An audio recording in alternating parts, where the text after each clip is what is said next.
પેલા પહેલગામ ને હવે કુલગામ.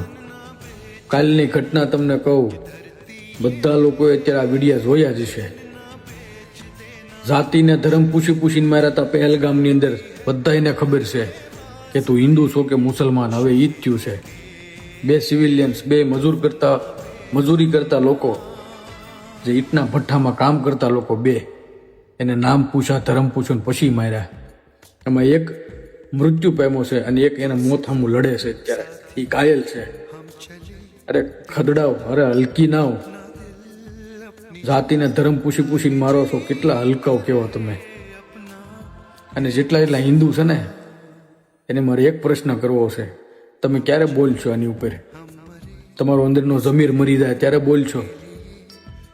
હું આજ હિન્દુ કે મુસલમાન નથી કરતો, આજ બધા માટે લાગુ પડે છે. દેશની આર્મીમાં હિન્દુ ને મુસલમાન બધા લોકો છે અત્યારે.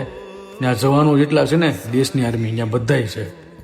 ત્યાં ધર્મ નથી આવતો, પણ આ ભડવાવે ધર્મ નાખી દીધો છે વચ્ચે. અને દર વખતે હિન્દુને જ ટાર્ગેટ કરે છે.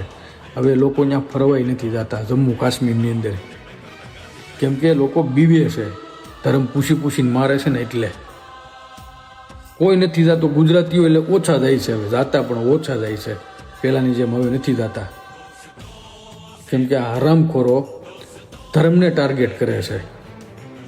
તો મારે દેશની આર્મીને એટલું જ કહેવું છે, જો મારો અવાજ તમે સાંભળતા હોય ને તો આવા પડવાઓને ન્યાન ફૂંકી નાખજો.